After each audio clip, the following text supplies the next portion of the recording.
આને ઘણી ઉપમા આપી છે, આ દેહને, આતમ રાજાને ઘણી ઉપમા આપી છે. વાણી એની માથે બહુ ઘણી છે. જેટલો સમય ગાયની વાણી ખૂટે ને એટલી તો વાણી છે. બધા મહાપુરુષોએ જીવ કાયાનો સંવાદ લખ્યો છે. જીવ કાયાનો એક રાજા છે ને, એને 4 રાણીઓ છે. એક રાજાને 4 રાણી હતી ને, તો રાજા છેલ્લે મરણ પથારીએ પીડ્યા.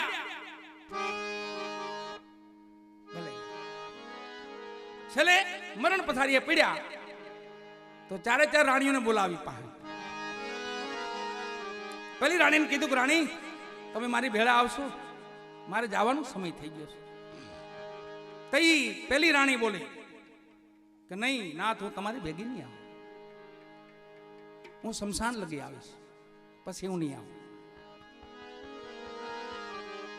બીજી રાણીને કીધું તમે કે તમે એમ હું ભેગી નહીં આવું, પણ તમારું ક્રિયાકર્મ બધું કરી નાખીશ, હું ભેગી નહીં આવું. ત્રીજી રાણીને કીધું તમે કે તમે ગયા પછી હું તો ઘર માંડવાની છું. ઓહો, એ મોટી ઘટના. આમ તમે ગયા ને એટલે હું ઘર માંડવાની છું. રાજા ઉદાસ થઈને ચોથી રાણીને પૂછ્યું, રાણી તમે છેલ્લા છો, તમે શું કરશો? તો કે તમે ક્યાં અહીંયા નથી આવું, ક્યાં જાવું? વૈકુંઠમાં જાવું, સ્વર્ગમાં જાવું, બ્રહ્મા લીન થાવું, માં ભગવતીના ચરણે વહી જાવું, ક્યાં જાવું? આમાં સમજવાનું બહુ જાજુ નથી, થોડુંક છે. હા, આનો સાર થોડો છે. હા, સાર હા ટૂંકમાં જવું. શું કે ખબર? આતમ રાજા છે, એને 4 રાણીઓ છે. પેલી આ કાયા રાણી ભેગી નું આવે, મહાન લગી ભેગી આવે, ત્યાં એનું પૂરું થાય. એ કયા રાણી? બીજી આપણી પત્ની એટલે ત્રિયા, એ ક્રિયાક્રમ કરી નાખે, ભેગા નો ઓછા જાય. ત્રીજી તો એ આપણી માયા. આમ ગયા એટલે કોકના નામે સડી, દીકરો દીકરાના નામે સડી જાય, નકર દીકરીના નામે સડી જાય, જે કાંઈ હોય એ, પણ કોકના નામે સડે ખરી. ધણીના નામે પછી રે નહીં, એટલે એને ઘર માંડી લીધું. બીજું એ માયા રાણી. અને સંતોએ જેને પ્રેમ કર્યો, ભક્તોએ જેને પ્રેમ કર્યો છે, આમ તમને વૈકુંઠ લગી પોગાડી દે, તમને વૈકુંઠપુરીમાં પોગાડી દે, હરકપુરીમાં પોગાડી દે, બ્રહ્મા લીન કરી દે, માના ચરણમાં મોકલી દે. એ કઈ ખબર? એ ભક્તિ રાણી છે. ભક્તિ કરો તો ન્યાલગી પોગાઈ જાય. આ આતમ રાજાને 4 રાણીઓ છે, પણ બધાએ પ્રેમ કર્યો, પણ વધારે પ્રેમ કર્યો છે ભક્તિ. અને ભક્તિ હાલે ખરી ખબર? એક જણો ભક્તિ કરે ને આખા કુળમાં 71 પેઢી તરે.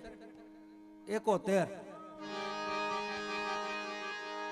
વાઇસ નાખવાની જરૂર ન હોય, કોઈ કઈ જરૂર ન રહે. પછી ભક્તિ કરવી જોઈએ. 71 પેઢી તારે. એવી અહીંયા નારુભાઈ ભુવાતાને એક શ્રદ્ધાંજલિ રૂપે એક ભજન આપણે આપ્યું. ભીતરનો ભેરું મારો આતમ ખવા, માર્ગનો ચીંદનારો ભૂમિઓ ખવા, વાટે રે જનારા કોએ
સલોરી